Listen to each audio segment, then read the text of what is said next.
tonight on the Cover One Buffalo podcast, we are joined by Dolphin Talk Tom Ernisse to break down what some are calling the game of the year. But first, our guys at Handsome Jack. Many people ask us.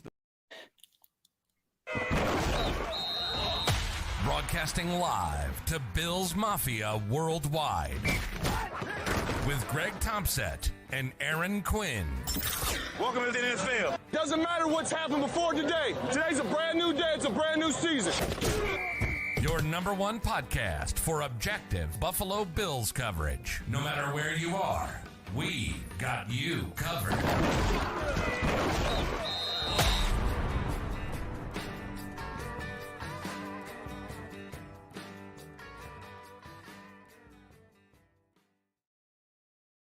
Good evening and welcome to the Cover One Buffalo podcast. You are joining your host, Greg Tompsett, along with my partner in crime, Aaron Quinn. Aaron, how we doing? Nobody in the business complains more about the stress of getting ready for games and content like me. And this week is no exception. I am stressed. I've been stress watching Miami Dolphins on repeat. I have been searching data. I'm not sleeping well. None of this is good for my health, Greg. But here we are to talk it out and hopefully calm those nerves as we head into the rest of the week here. Yeah, it's crazy. It was weird. It's even weirder because we're coming off a very carefree, fun game. Everything went pretty swimmingly. 2 weeks in a row, really nice. Also, pretty decent injury luck. We haven't had a lot of weird injury stuff, a lot of precautionary stuff with people sitting out practices, but nothing concerning. Nothing. But God, I watched that Dolphins Broncos game 3 times, and holy crap, every time I watched it, I just couldn't believe, are they really that fast? Good Lord. Or, some of it, we'll talk about it when Tom comes on here about how, they took the Broncos' soul and made them quit, but God, it is going to be a test. It is going to be a test this week. It's going to be a test. Yep. All right. Before we bring Tom on, we want to help you guys out a little bit. Make sure you're checking out a lot of stuff later on in the show. We're going to be debuting Leftern's new design and our fresh design look for the week, along with everything they have going on, plus our things to cover one. But without further ado, our friend from Dolphins Talk, Tom. Tom, how we doing? Welcome. Thank you, guys. Always a pleasure to talk to you during these wonderful Bills-Dolphins games throughout the season. And this one, it has a different feel to it. They were much cooler in the past, actually. Of course. 3 4 years. The The Flores years were much better, actually, than the McDaniel years. So I will say, listening Sunday night, Bill Simmons and Cousin Sale doing their Guess the Lines, and they described this as the game of the year, the matchup of the year. They're the number 1 and number 2 teams in DVOA. Mm-hmm. They are, I think rightfully, San Francisco is up there in a lot of power rankings, so I don't think they're necessarily number 1 and number 2 in every power ranking. Mm-hmm. But 2 of the top 4 or 5 teams in virtually every power ranking. I was excited about this year. I certainly was aware of the concern with just more and more speed and all the different things of what we've always talked about, that when healthy, this team is an absolute, terror to deal with. I don't know that I saw this coming. So I'm going to give you the floor for a minute. Feel free to gloat. This has been a pretty unbelievable start. And last week is that you can't even overstate it. It's something we have never seen in our lifetimes. The 3 of us, we have never seen anything at this level. I've done it on Madden once. Correct. Yeah. Maybe on Madden. When I had Vic and maybe Madden 05, I might have been able to do this. So Tom, the floor is yours. How does it feel to be a Dolphins fan today? It's a lot more enjoyable than it was, going back a few years ago, for sure. The last time I watched an offense like this, number 13 was the guy slinging the rock around. Mike McDaniels is showing that he is one of the best and most gifted offensive minds in football right now. The creativity, the amount of motion you have to watch pre-snap just so Tua gets the reads, understands where the soft spot is going to be as the ball is snapped, knows exactly where he's going with the ball. and it's just the anticipation, the accuracy, everything is on display right now. And after Sunday, before I went live on our post-game show, I looked down and I was reading the stats. I was like, this can't be right. 726. There's no way that's real. Wait, the starting running back had 4 touchdowns and the backup running back had 4 touchdowns? That's not real. Like that happens when Oregon plays like Arizona State. Like, yeah, there was no 70-point scoring in Division I football against like a lower level school. It was like you were watching a Alabama versus Troy game or something like that. You know, it was something I've never seen before. Like you said, something we may probably never see again for quite some time. We definitely won't see 70 points this week, maybe combined, but definitely not on one side. But it was fun. It was great to watch the film back. I'm excited for this week. I think there's a lot more juice with these two teams playing, and it definitely shows, like you said, the team, first in DVOA, second in DVOA, the top 2 scoring teams in football right now. It should be a lot of fun. Have your expectations after such a big start and coming out like that with a obviously a historic win like that, going into the season here to week 3, has that start changed your expectations, or were your expectations still exactly where they were to start the season? And what were they? Well, my expectations at the beginning of the season, this was an 11-win team on paper. Mm-hmm. No Jalen Ramsey. They didn't have Teron Armstead for the first few games of the season. Devon A-Chain was a healthy scratch in week 1, barely played in week 2, and then that's what you get with him in week 3. Mm-hmm. I still believe that this team is 100% playoff caliber. My expectation now has changed that there should be no reason they shouldn't make the playoffs going forward. It's an anomaly. The 70 points is an anomaly, but what has been consistent throughout the year is the quarterback play has been consistent. The motion on offense, the unpredictability of where the ball is going. I don't think there's a blueprint as much as Dave Portnoy says. The Patriots laid the blueprint, and that was 400 yards of offense by the Dolphins pretty much in that game. I'm excited to see what McDaniel draws up for this game against Buffalo, because Buffalo's defense is something that the Dolphins have not seen at this point, but vice versa is this offense is something the Bills haven't seen yet. So it's going to be a battle of attrition on Sunday. Yeah, I think that's really well said, because I think you can make a pretty good case. Matter of fact, I think pretty easily the Dolphins will be by far the best offense that the Bills defense has played. The Bills defense has done what you're supposed to do against bad offenses. They shut down Las Vegas. They shut down Washington. They shut down the Jets. They gave them opportunities in other ways, but they shut down their offense. And then the same idea, this Dolphins team has done what you're supposed to do against bad defenses. You run up the score, you put up a lot of points. The Patriots defense is good. And I think that they rightfully are there, but still, like you said, they controlled much of that game. I think towards the end, a lot of people felt like New England could steal that game, but I don't think they were ever the better team. They had opportunities because, they kind of created some opportunities late, but at no point were they ever in control. It was 17-3 at one point into the fourth quarter. It was 17-3. They had opportunities, but they were never the better team. So this will be both teams' best opportunity and both teams' best test to show where they're at. One final just kind of overview one before we get into some of the matchup pieces. I really am curious, and you brought up the point about the idea that there's some, blueprint out there.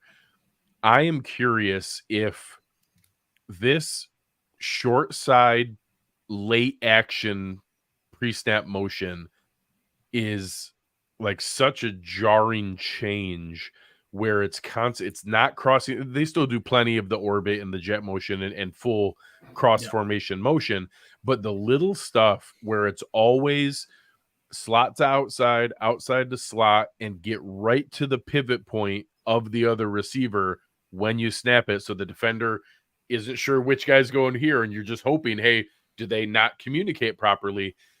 I'm really curious. We've seen other things. We saw the Wildcat take the league by storm and be this crazy thing. And then all of a sudden we kind of solved it.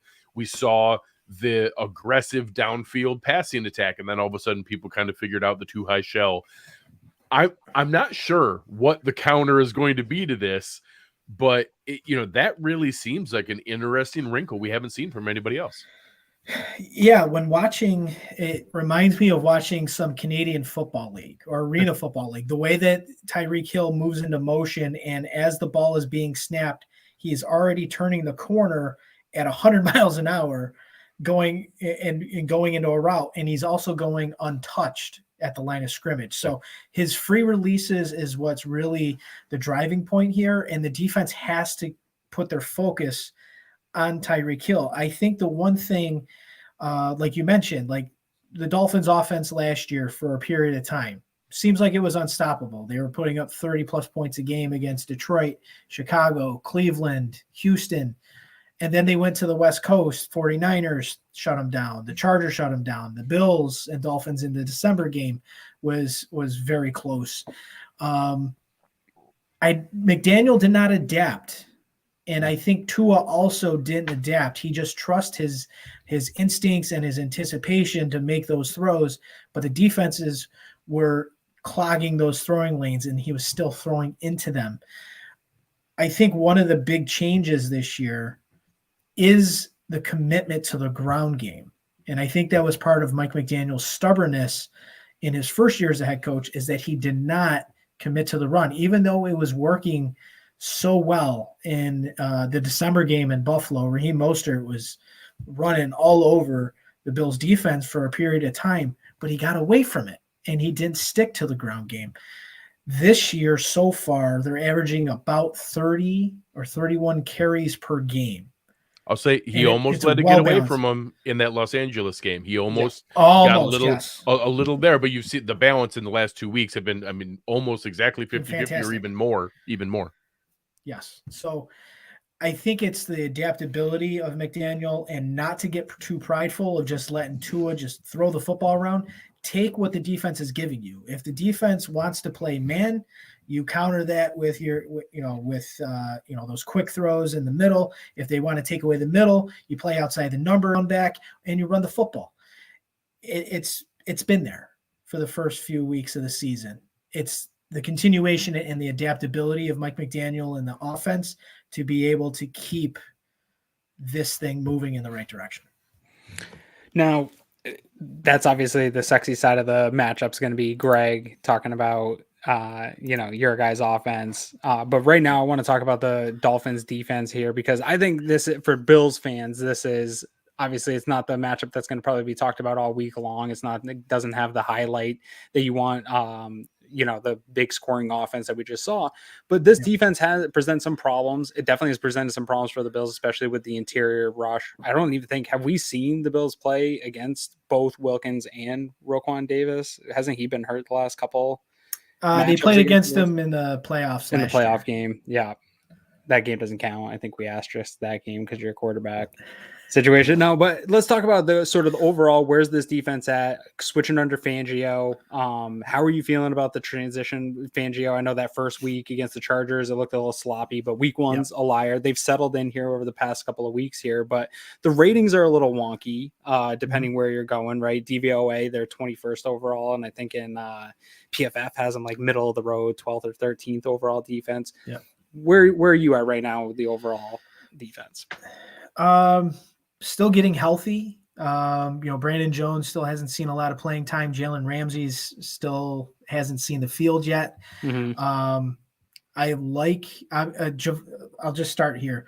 Javon Holland is the catalyst on that defense right now. That guy, I hate how good he is for you guys. I hate Keep hitting the ball away from Javon Holland. Listen, that was the last parting gift from Brian Flores. I will thank him for the Javon Holland pick. But what we're seeing is they're not blitzing a ton, and they are getting good pressure even when they're not blitzing. The sack totals aren't there. But again, I don't care about sack totals. I care about getting guys in the face of the Pressure impacts QBs. 100%. Yeah. And we're seeing it, from kind of some unsung guys. Zach Sealer is still kind of under the radar around the league. He's been performing well, from the start. Emmanuel Ogbah's coming back healthy. He's getting a good run with his hand in the dirt or playing at outside linebacker. But Andrew Van Ginkel is the guy that's been posing the most threat because Jalen Phillips has been hurt. He's on the injury report for this week with an oblique. Bradley Chubb has had some good games for the last 2 weeks as well. So things are starting to come together. Defensively, I don't think we've seen the best of Vic Fangio's defense. And I believe because of the new scheme and system and not having all the right guys just yet, because this is year one and there's a lot of carryover, it does take some time. I think the gelling of this unit is still forming, and I think it only gets better when Jalen Ramsey gets back. Speaking of waiting on Jalen Ramsey to get back, one thing that stands out to me when watching all the games so far is that cornerback 2. Obviously, the Bills have struggled with that cornerback 2 position, but with Ramsey being out, obviously, Xavier Howard is still going to be your top corner, but now there was some flux with Eli Apple and him struggling. A little bit to be expected. No offense to any Eli Apple fans out there, but is trying to struggle a little bit. And now it's who filled in? Justin Bethel filled in, right, for Eli Apple in the last game, pretty much. Is that him taking over that spot? What is going on with that secondary cornerback spot for the Miami Dolphins right now? Honestly, I'm still waiting for Cam Smith, their second round pick, to make an appearance. He played week 1, was not used at all defensively week 2, and he was a healthy scratch last week against Denver. So they are very matchup based. I feel Cam Smith would be the right guy for the job. Eli Apple has had his struggles this year, which is to be expected, with Kader Kohu kind of manning the slot for right now. I don't know. I mean, Justin Bethel for me has been more of that predominant special teams role player. He had some good plays last year defensively because the defensive backfield was in shambles. So he had to start a few games last year as well, down the stretch. But I still think we see Eli Apple. I think we will probably see Cam Smith active this week because with Buffalo's passing attack, you want as many fast, healthy bodies in the secondary to be able to keep up with the speed on the outside with Gabe Davis, and obviously Stefon Diggs is going to be a problem. Yeah, and talking about the passing attack, obviously Bill's running a lot of 12 personnel here to start the year. A new look that you guys probably haven't seen much of from this Bills team. Going to add a little bit of a wrinkle here, but I look at this linebacker position for the Miami Dolphins, and if I'm going to, it's nothing against the linebackers, but if I'm going to pick a spot in this defense where I'm going to try to attack, I think I'm looking at the linebacker room, even though Van Ginkel having a really nice season, but like you said, more in that like rushing the passer, hair on fire, go to the ball kind of way. I still think Jerome Baker has gotten better as he's aged into this defense, but I still see some of the same things that he plays a little bit too fast, goes to too many spots. You could probably get him with some misdirection type stuff. Is that the right assessment of looking at this Dolphins defense, that's maybe the weakness of where the defense, or where you would attack if you were an opposing offensive coordinator? Yeah, I think it's been 25 years since the Dolphins last could cover tight ends. It's been a consistent problem for this defense for a long time. David Long Jr. has been a solid addition, but that is 100% I would say the weak spot right now on the defense. They're fast. The linebackers definitely can play with speed, but like you said, I think a big issue with that Chargers game is that the guys they maybe play too fast at times, where they just kind of lose their assignments, and there's big chunk plays to be made in the middle of the field from time to time with Jerome Baker in coverage as well as David Long Jr. Yeah. And then I got one more here before I pass you off to Greg. Christian Wilkins, is he going to keep his hands to himself on Sunday afternoon?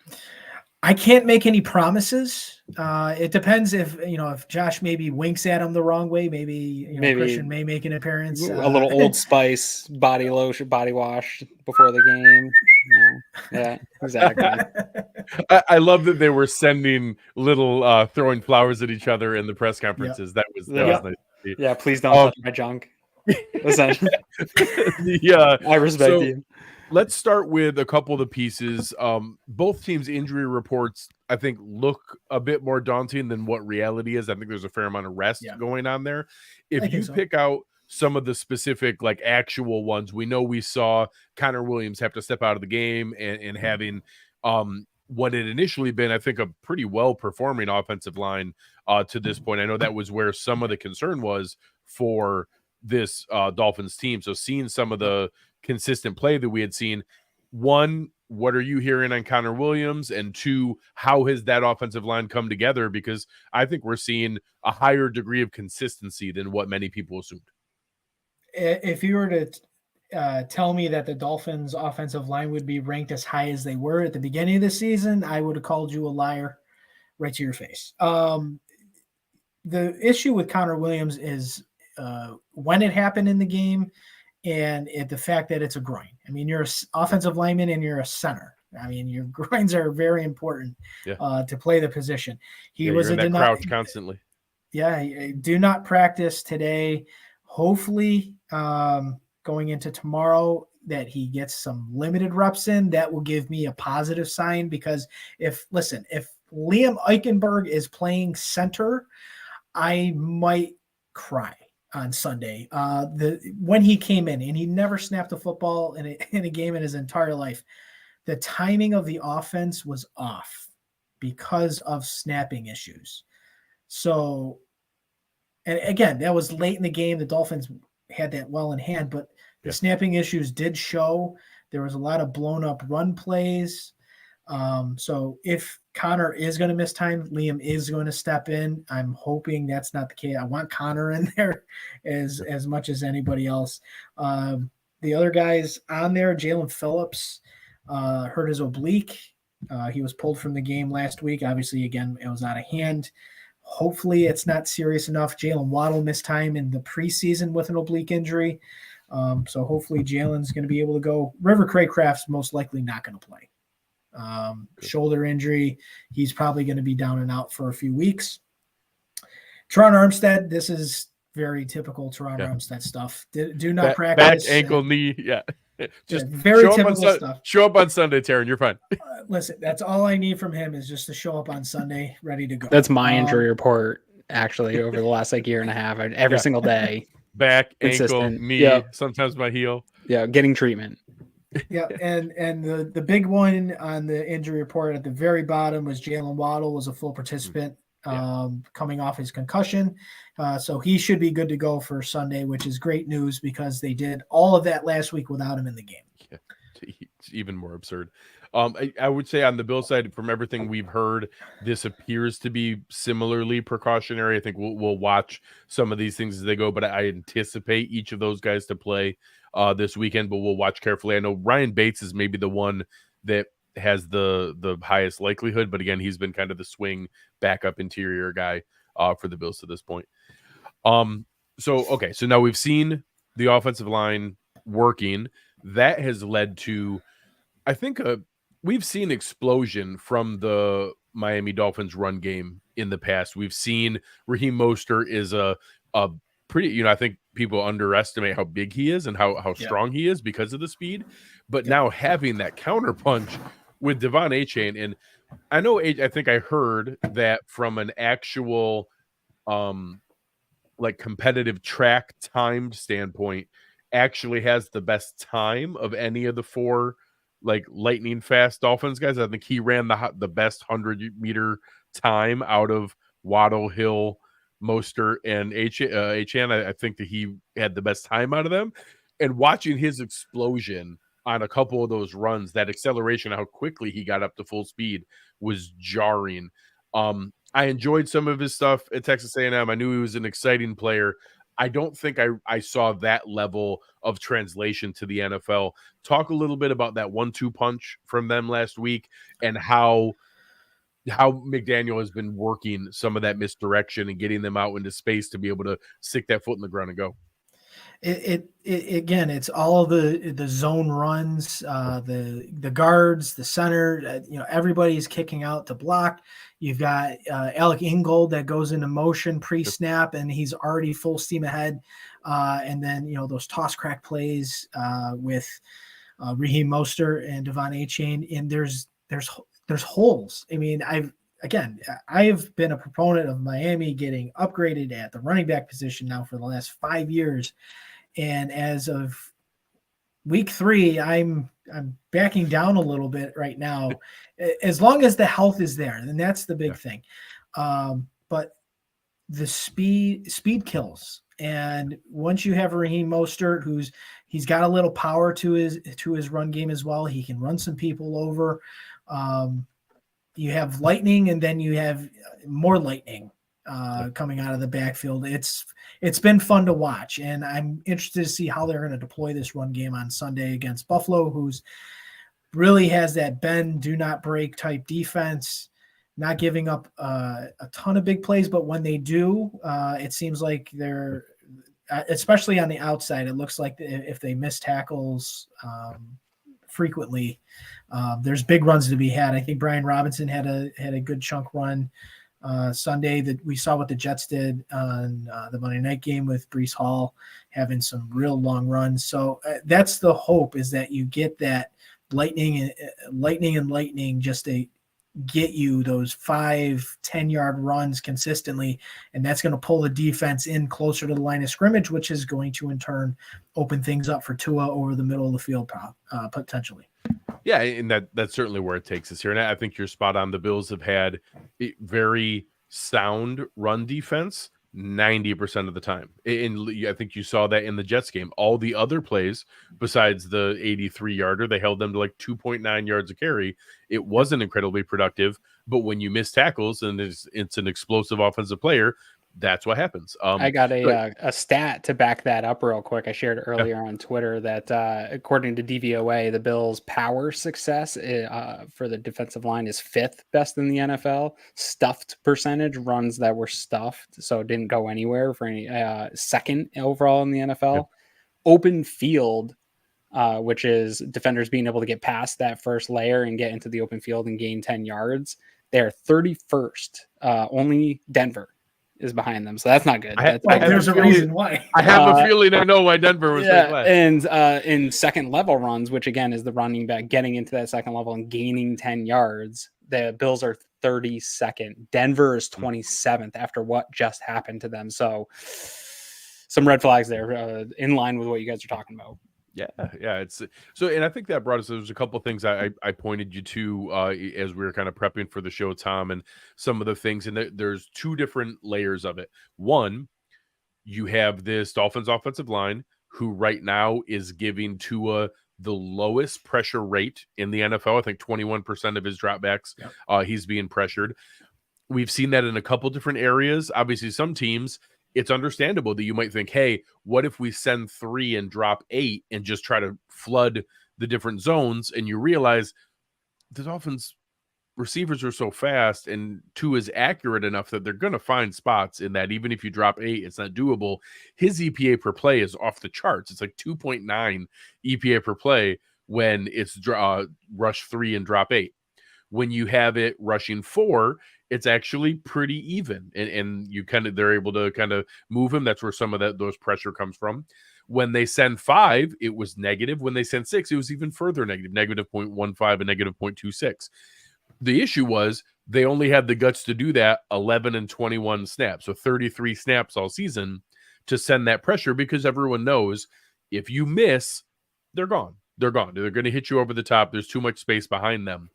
So I'm really, that chess match of right now, the Bills have been very, very good. I think there was another chart that was out there. The Bills have the lowest blitz rate in the NFL and the highest sack rate in the NFL, which honestly is exactly what you want. You don't want to have to send extra pressure, but you still want to get to quarterbacks.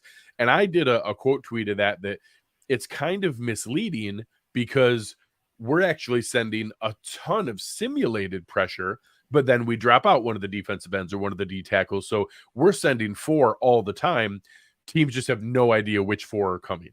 So I'm hoping that we can get some of that benefit without needing to send it and drop as much as what's there. But so far, how have the Dolphins kept that pressure rate so low? How much do you credit that to the offensive line simply playing, Terran Armstead? I think that's just his level. Maybe some of the other guys playing a little bit above their level. Or is Tua getting the ball out fast enough that he's protecting them? Which side do you see that on? I think more of it's Tua than it is the offensive line, because he is seeing and reading the defense like that right now, and he's able to get the ball out of his hand to exactly where he wants to go with the football. But I think that leads back to the pre-snap motion, right? So if you're sending Tyreek Hill from the slot and you're moving him to the outside, as soon as the corner shifts towards the outside, you're going to have a throwing lane right there at the middle of the field. If that guy stays where he is, you're going to have someone out into the flat. So that's where Tua's going with the football. So he has masked a lot of the woes that this offensive line has had, but I will give props where it's due. Isaiah Wynn has been playing well. Robert Hunt has been playing well. Austin Jackson, surprisingly, has been playing well. I mean, going back to week 1, neutralizing Joey Bosa and Khalil Mack, 2 guys that are still known as very certainly good well, rushers. well known for it. Yeah. Neutralized him. Tua's been sacked once. He's only been hit 4 times. He's actually welcomed a couple hits in that first game just so he could show off that he can do somersaults backwards and things like that now because of his jiu-jitsu. But this game is going to be the big test for the offensive line. Buffalo, like you said, they don't send blitz. They simulate the pressures, and then they drop out guys, or they may have the 4th guy standing in the slot, and he's the guy that's coming in off the edge, and you have to be ready for whatever they're going to be throwing at the Dolphins offensive line. And that's why having Connor Williams in the game is going to be significant, because he's the guy calling it out, right? He's going to be the guy calling it out. Tua obviously sees what he sees. But when you have a backup in there who's never played center, there might be some dysfunction, and that could lead to more pressure on the quarterback and could lead to turnovers and so on and so forth. So hopefully things are going to be cleaned up on the Miami side. Hopefully Connor Williams plays. But I give Tua more of the credit right now than I do the actual offensive line for the low pressure rate, is because he's playing so well. Again, Tom, the data backs you up here, because PFF, according to them, responsibility of pressures, 93% of Dolphins pressures are on the offensive line, only 6.7 they're putting on Tua, and that was only 1 hit and 1 pressure that they post on Tua, and he gets the ball out, according to them, time to throw is 2.24 seconds, which is number 1 next to Joe Burrow in the NFL. So a mixture of getting the ball out and being responsible in the pocket, helping the offensive line quite a bit. Yep. And I really think it's going to come down to those 2 battles. I think you're going to have on one side, can the Dolphins offensive line play plus Tua's recognition and timing get the ball out faster than right now what the Bills D line and simulated pressures have created pressure and gotten to quarterbacks? Yep. Or can the Bills, what's going to win out? The Bills having 4 out of their 5 pieces of the secondary playing 5 and 6 years together, just lock solid communication, being able to hand off, being able to recognize, being able to set those things back and forth, that they're going to know and not get caught up in that, quick late action motion. And at the crossover point, they're not going to get as confused as many of the Broncos did. Or will, I think the Dolphins have a speed advantage over every secondary in the NFL. They have a huge speed advantage over the Bills secondary. The speed is not our calling card in that secondary. It's disguise, communication, the savvy nuance of knowing where to be. Those 2 battles are going to decide this game, in my opinion, of who gets the better of those. Can the Bills get to Tua without needing to send extra bodies? And can the Dolphins confuse an experienced secondary? Which one do you have the most confidence in? I think, I mean, through 3 weeks, I have a lot of faith in what Miami's doing offensively and causing the defense to have that confusion because Tua can get the ball out so quick. You know, defensive coordinators are probably telling their guys, Tua gets the ball out fast. We got to make sure we're in our spots. Okay, great. Where are those spots? You showing me Tyreek Hill's here or Jalen Waddle's here, but pre-snap they're going into the backfield and then motioning out to the flat, and they're doing all these sort of things to put stress on the defense. And at that point, as soon as Tua sees somebody goes one direction, he's like, okay, I know exactly where I need to put this football because there's going to be a spot in the zone. So I have a lot of faith there, and that's not anything bad against McDermott and the defense because they are playing so well. And that was one of my questions coming into the season for Buffalo is how is it transitioning from Leslie Frazier for all these years into Sean McDermott now calling the defense? And, for the last, for all 3 weeks at this point, it's definitely showing that there is no drop off. So this is going to be, again, Greg, like you said, this is going to be, as that savvy defense who's played together for so long, are they ready? Are they going to be in the right spots? Do they know what the Dolphins are trying to do with the football pre-snap to be able to be in those spots? Because like anything else, if they think that's the right spot and they don't get it right, Jalen Waddle, Tyreek Hill, potentially even Robbie Chosen, they might already be behind Jordan Poyer and Micah Hyde. It doesn't take much time for those guys to get into the third level. Just to clarify, I refuse to call him Robbie Chosen. I'm not comfortable with that. I have to.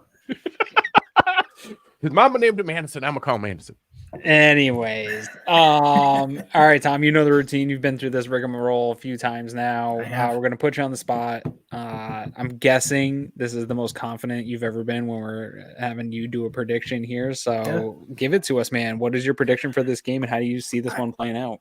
Aaron, I will tell you, I was confident years prior coming on here, knowing exactly who I was going to be picking because Miami just has not had much success against Buffalo. And I picked against Miami, I think all 3 times last year.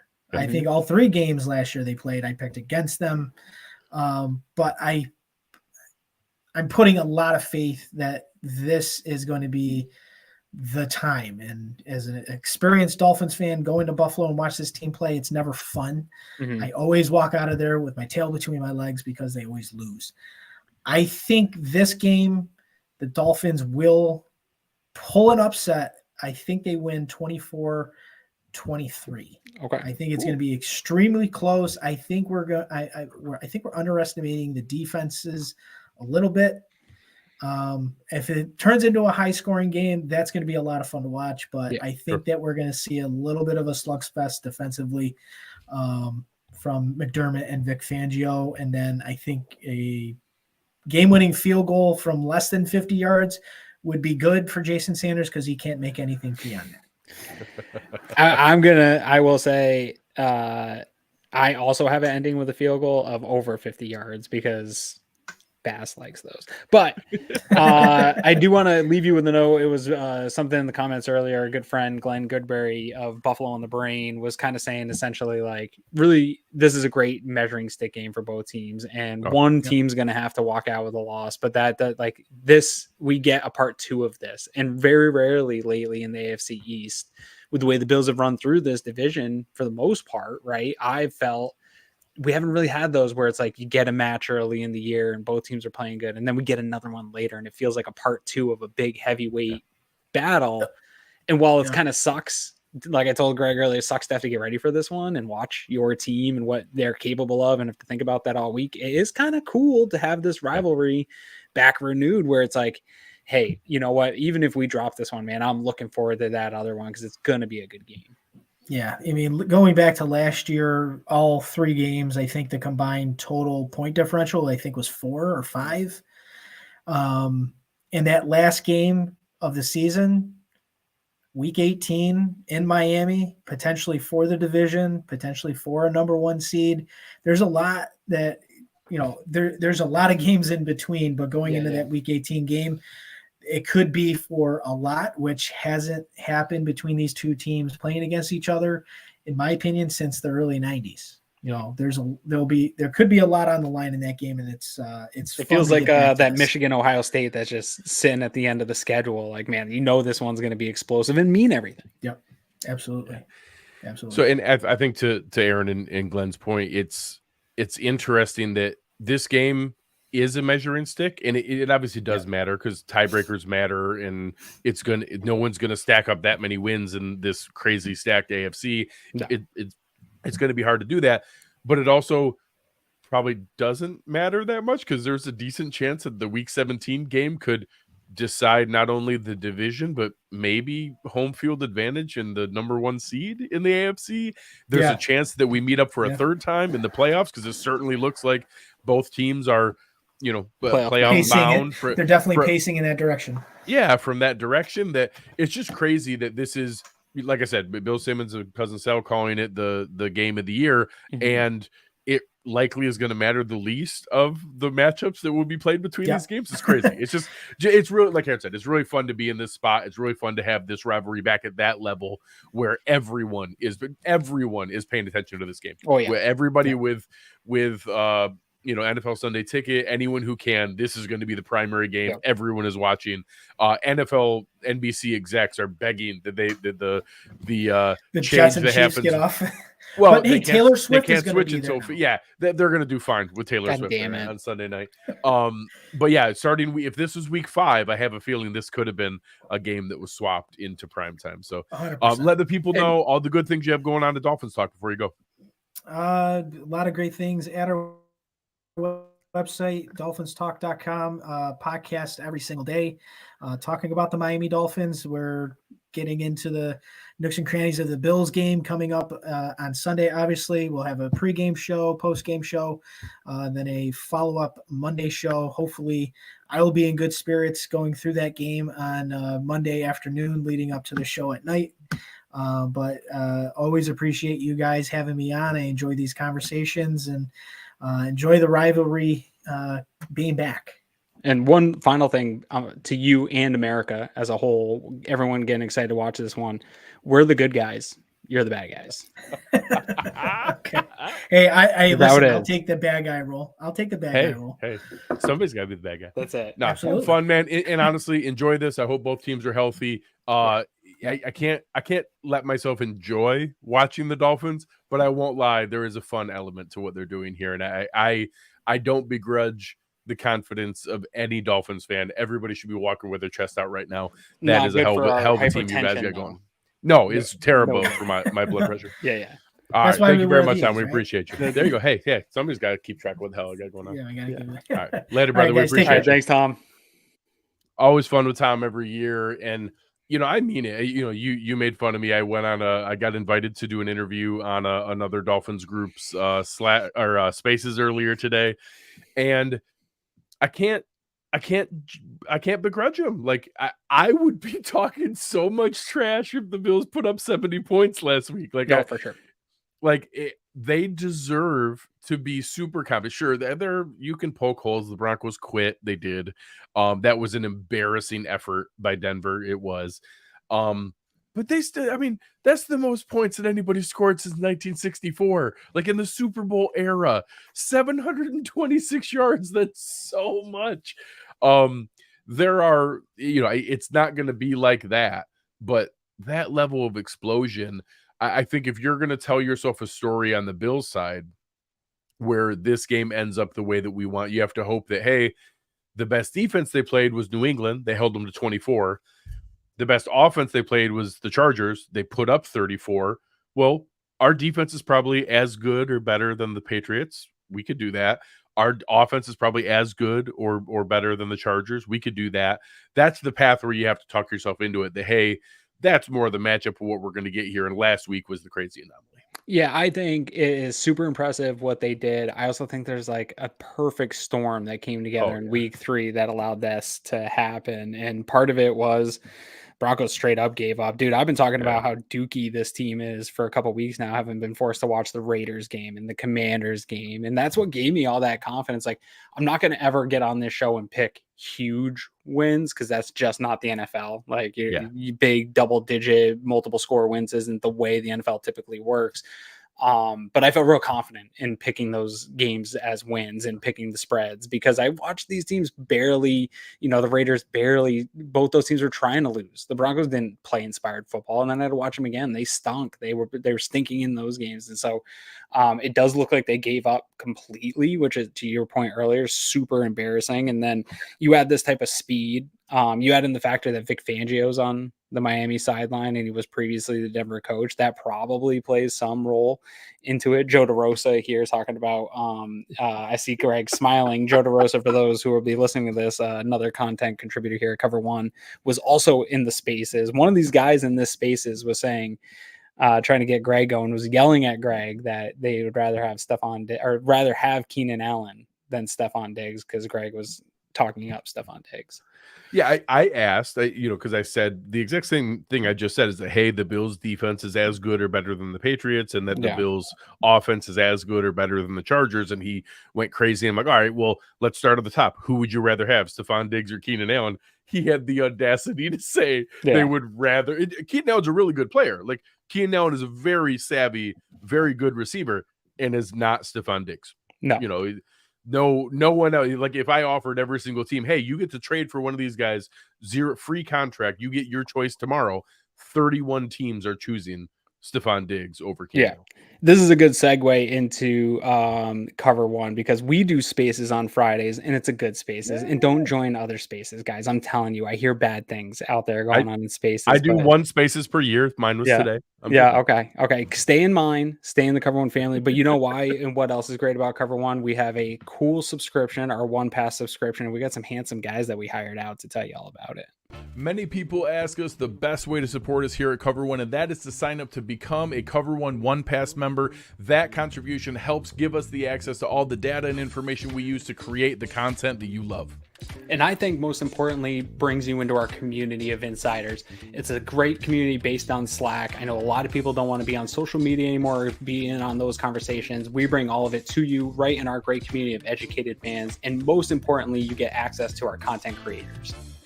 Even better than that, everybody loves merch. You get awesome t-shirts, a cool decal, and a letter from the Cover One team signed directly to you. All for $60. That gets you the entire season, next year's free agency and draft. $60. Click the link in the description. Cover One Insider. Become one today.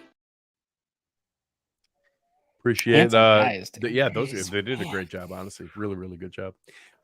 So as we kind of go into here, I know we talked about the injury report earlier. Was there anything further that concerned you or that was not yet a red flag for you? I don't think there was anything.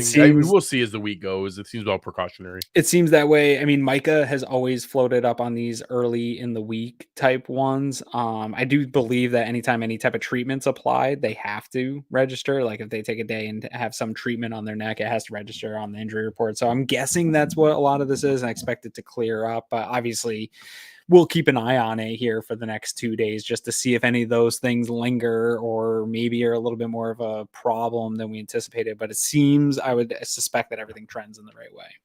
Yeah. We'll see where that goes, but I don't have any concerns myself right now. No.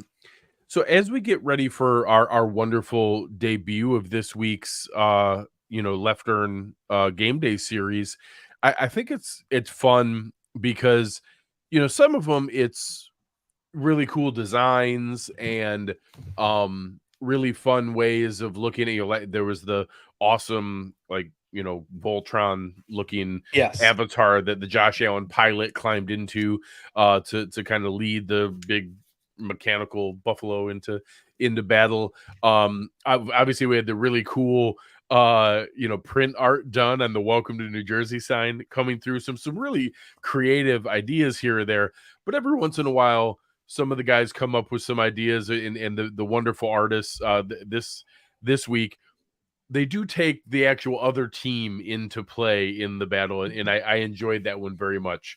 As this came up, I literally laughed out loud when I saw the print for this week. It made me made me very, very pleased. So without further ado, Aaron, let's debut the beautiful work of Natalie Murray. So this is our week 4 of the season 5 of the Leftern Game Day series. This week's print is titled Closer to the Sun. If you look closely, it's like an inflatable dolphin that got popped by the buffalo horn and is kind of floating along there. I really, really enjoy it. I got a good chuckle out of it. 100 stamped and numbered prints get released each week on Instagram or Twitter. You can follow Leftern Co. So you can make sure to get all of what's there. You can get the description and the link down here in our show description. They go fast, so don't wait. They've been selling out very, very quickly. Individual print sales this season help support Buffalo Cares, a local nonprofit that helps find homes for abandoned and sheltered animals locally. Just a really fun design this week. I really enjoyed it. So Natalie, shout out to you. Fantastic design. A great one here. And as that brings us to our segment here, I'm going to lead off with my Leftern fresh design of the week. And honestly, it's a shout out to Mike McDaniel, because I want to credit it. And I think somebody in the chat here earlier gave it a name I hadn't seen before. I think he called it burst motion. And I really like that term. But whatever you want to call that, the Dolphins are using a ton of pre-snap motion, which is always good, but they're doing it really late in the play, and they're doing it specifically always lining up the receivers kind of stacked behind another one, or getting that late motion so that you can't get a jam on the receiver. And, I don't want to call it gimmicky because it's really smart, but right now there isn't a counterpunch to it. The defense hasn't figured out yet. And I'm really curious what Sean McDermott, who's got to be, just kind of brainstorming how they're going to challenge this. I can't wait to see what their answer is, because it is an incredibly impactful wrinkle right now. And whatever you want to call it, I've been calling it kind of late action motion. That is my fresh design of the week, because it's something we've never seen in the NFL right now. And when you combine that with players like Tyreek Hill and Jalen Waddle, it is absolutely dangerous.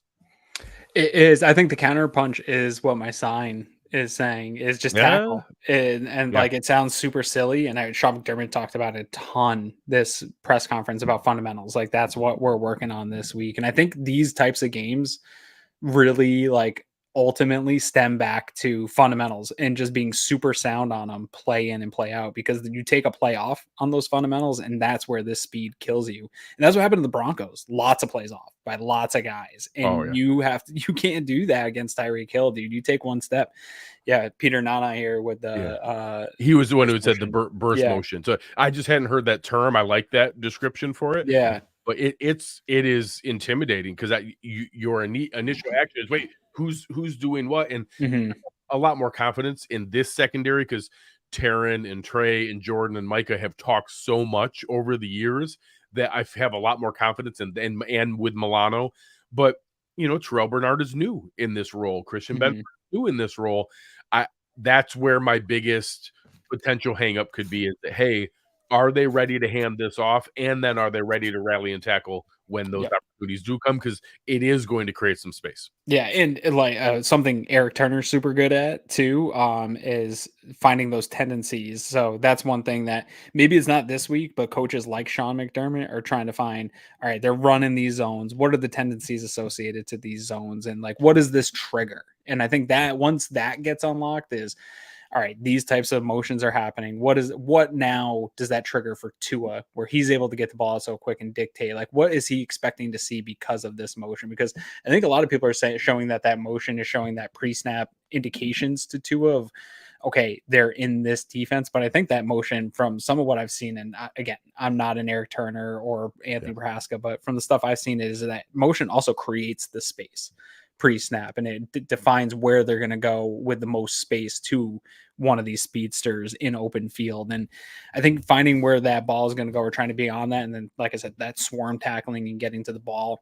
I also think it's, generating that pressure, and it doesn't have to be sacks. You're probably not going to sack Tua a ton of times, but getting to him, getting hands up, getting him off that space.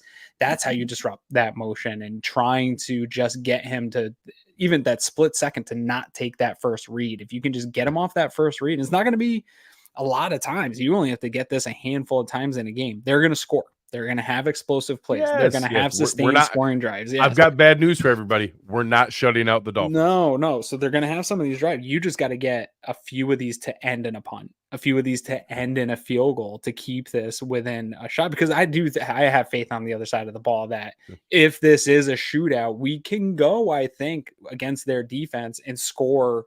Maybe not at a clip of 70, but they're not going to put that up against us.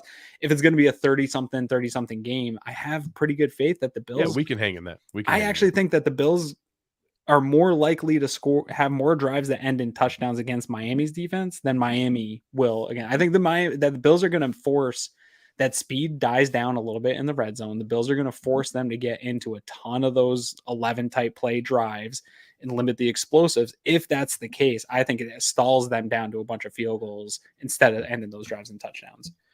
That's certainly going to be the key, is the ability to do that. And I will say I expect at least one big breakaway play. They're just too fast and explosive. I don't think we're going to hold them out of those big, long touchdowns all day. No. The key is only give up one 60-yard touchdown. Don't give up 4. Make them move the ball down the field. And I think some of those things, so the simulated pressures, moving it, a big game from Ed Oliver and Daquan Jones. And I know another comment that came up here, the Dolphins don't have the depth that the Bills do. Yeah. And a good example of that is the Dolphins don't have a Ryan Bates waiting. If Connor Williams can't play in this game, Daquan Jones and Ed Oliver are going to destroy Liam Eichenberg as a center. And certainly he'll have more practice than he did there, but how crazy is that they didn't even have an in-game center who had practiced snapping the ball? Like, that's a weird thing not to have readily available.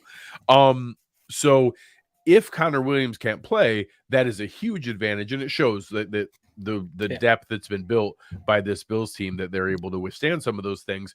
But the team that the Dolphins are putting out there, when they're all healthy, is a very, very dangerous squad, and it has to be taken seriously. 100%. Before we get out of the fresh look here, I want to see a fresh look from the Bills offense that I'd love to talk about, because I don't know if it's a thing or not. I'm trying to get Eric to figure out and let me know if there's actually a thing to this, but I was watching the Dolphins and I saw some plays, to Tom's point, by tight ends against the Dolphins defense. And so I started looking while I'm watching, and actually teams run a ton of two tight end personnel against the Dolphins. They've seen it the most in pass sets in the NFL, and they've seen it the most in run sets. So teams are using that, I think, attacking the idea that tight ends have success.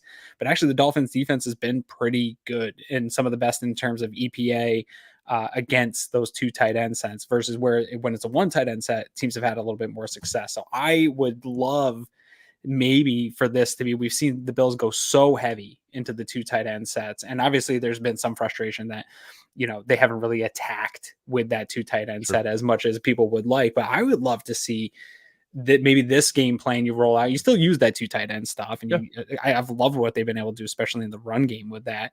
But maybe this is where you sprinkle in a little bit of a Trent Sherfield revenge game and a little bit more of this Hardy stuff and hit them, because I think more 11, maybe even back to some 10, sprinkle in a little 10%.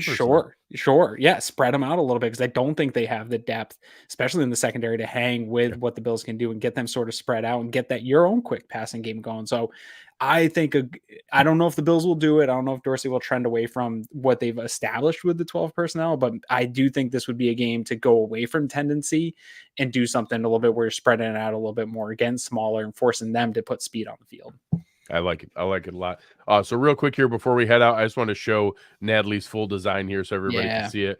It's awesome. It's really, really great. So make sure you check it out in the show description here. Again, kudos to Natalie and kudos to Greg over at Leftern for helping coordinate all these awesome artists to be able to put this together for this season. Super cool. We couldn't be prouder to be, helping support them and debut their design each week. Again, they go really fast. Make sure you check it out in the link below here. They only print 100 limited run each week for each game. Make sure you get yours now. All right, Aaron, it's come. The time has come. Yep.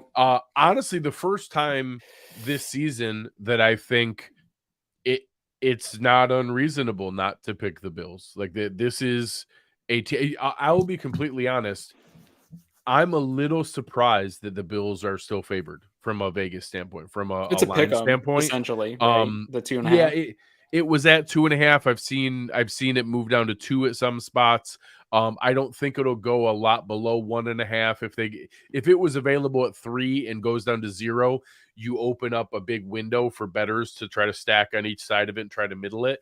So I'm not expecting that to happen, but I was a little surprised. I kind of thought after that 70, just such a historic number being put up, I did expect it to open like Miami -1 or immediately at a pick 'em. But I think that goes to show why we still should have some confidence, because the really, really smart people still have some confidence. Yeah, and I think when you like really dig into this matchup and just get away a little bit from the recency bias of what we just saw, because that's hard to pull back. Like you see that and it's scary and it's terrifying. And I can confirm Dolphins fans are having trouble pulling away from that recency from bias. Reality. Yeah, 100%. I would too. I would too. I would too. No, it's tough. But I think I'm not speaking to Dolphins fans. I want to talk to the Bills fans that have that type of anxiety from that, because I'm right there with you in a sense. But when I look at all the data, when I watch the film and I watch back the Bills, like the Bills belong. And this isn't a game where I'm worried that they're going to come in and blow the doors off this team. Can it happen? Sure. Miami Dolphins can line up against any team. The San Francisco 49ers and blow the doors off of them too. But how about this? I will say the way that they played on Sunday was a Super Bowl winning performance. Like that performance Sunday could have beat every team in the NFL, probably would be every team in the NFL. The challenge is they don't play like that every week. And they also won the Super Bowl they won the Super Bowl last September. Last year in September. They poured Gatorade on their coach last September. Yeah. So I'm really excited to see how this one plays out, because I do think the Bills still are that elite tier team. I think Miami has shown the ability to do it, and everybody talks about the Bills being a high variance team. I think Miami's pretty high variance in that they have shown the levels to play at, production that we've never seen, fantasy production from players that we've never even seen on a scale when they have everybody healthy and Tua is healthy, but they haven't been able to maintain that for a full regular season into the playoffs. So this one's super exciting for me. Greg, are you giving us your prediction first, or am I going first? I'll open it up. Up first. I think we're going to be in the same ballpark. I do think we're going to see some frustrating moments. I think we may see the Dolphins take a lead at points in this game. I think we're going to see explosive plays, probably coming off a missed tackle. I think that's going to frustrate people. I also think this Bills offense can consistently move the ball against this Dolphins defense. I don't expect it to be 2 tight ends, 3 yards in a cloud of dust ball control stuff, but I honestly, I don't hate not giving the ball back to this Dolphins offense. I don't hate the idea. I think we can matriculate the ball down the field 11, 12, 15-yard plays. I would love some 9-minute scoring drives. I would love to see that. We saw them do that to the Raiders and to Washington. I would love some double dip opportunity and some really smart game management from a time management standpoint and being able to control what's there. I think it's going to take all those things, but I think they can do it. I think we have better special teams. I think we have better defense. They have an unbelievable offense, but ours is pretty good too. I'm going to go 30-27, and I think the Bills will win 30-27, and I think that they will have it. I think we exchange leads multiple times and multiple ties back and forth. I think it's going to be that kind of game. First of all, I hate you a little bit because I think you gave a different score prediction spaces today, and so I thought I was safe. I did throw out 38-5 earlier, but I don't think it's going to be all touchdown. It's all touchdowns and one field goal. Yeah. So I thought I was safe here, but we're actually on the spot. We're right at the same exact spot. I have Bills 30, Dolphins 27. The way I like that. That makes me feel good. Yeah, the way I feel this game going is I think it actually starts slow. This is going to be a frustrating one where everyone's expecting the offenses to come out and just blow the doors off of this game. And I think there's going to be some punts. I think there's going to be some settling for field goals, and people getting a little bit frustrated throughout the first quarter. Second quarter, you get a little scoring opening up as we get into the half here. And I do think that double dip type game management position, like whoever can capitalize on scoring into the half or taking some momentum into the half, I think is really going to have a leg up in this one. And then there's going to be the battle of the adjustments between Fangio versus Dorsey, between McDaniel versus McDermott at the half. And I think that's going to take, again, I think there'll be a slow start to this third quarter where these teams are trying to adjust and figure each other out. And then it will just burst at the end. I think it's going to be an exciting game. You'll get some burst scoring. Like you said, I think there'll be a little back and forth third and fourth quarter. And we talked about this, I think it was offline, talking about how nobody's talking enough about Tyler Bass, and he needs some real big game winner type field goals to get on that national radar. And so I have it with him kicking a big time 50 something yard field goal to win it in Buffalo, sending everybody nuts and, bringing them down a peg. It's hard to win 4 games in a row in the NFL. It's hard to play at the dominant level, the consistent level that their offense is played at. And I just don't know that they'll be able to match that for a full month of football. And so I've got the Bills just sneaking this one out. I love it. I honestly really like it that we're on the same page. I think that's a very good omen. So I'm excited about that. And I love the idea that this can be the kind of big national coming out party. Maybe Tyler Bass is special teams player of the week. With the game-winning, 56-yard field goal as time expires. That would be incredible. So I'm really, really excited. One last thing for everybody here. There's a lot of you guys in here watching us live. Please press that like button. If you enjoyed what you did today, if you had fun listening to Tom, if you love our new partner, Leftern, and the designs that we're sharing, the new way to be able to share word of mouth and to be able to tell other people that you enjoyed it is just pressing that like button. It goes a long ways. If you want to take it a step further, come and give us your score prediction in the show comments here. Yep. Aaron and I will go through. We try to reply to all of them every week. It's hard sometimes, but we go through and try to reply to all of them. Give us your score prediction. We'll let you know if we think you're crazy or not.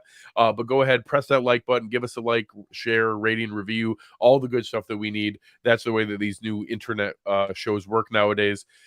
Make sure you're checking out all the other fun shows we have going on all over the Cover One platform. Awesome film breakdown earlier from Anthony and Eric. We'll have Buffalo Late Night tomorrow night with Tom. All kinds of good stuff. We have our new show coming out, What Happened on Saturday, with former Buffalo Bill and Ohio State alum Marlon Kerner and our guy Josh Cormier. Doing college breakdowns, all kinds of new stuff for you. We're trying to put out good content all the time to be able to help you guys out and have a good time. Aaron, any final things for the people? Are you talking to our friend Christopher on Friday? Yeah, I think I haven't talked to him officially, but I'll put him on the spot here. Yeah, I think we're going to continue to do our spaces. The best spaces on Twitter, I would say, has been said. I'll go as far as to say the only good spaces on Twitter. The only one worth your time and dedication to attending. So yeah, 9:30 Fridays, come talk to us. And then obviously the pregame show will have you covered with the Air Raid Hour guys. And then you and I will be back at it here for hopefully a really fun Victory Sunday postgame show.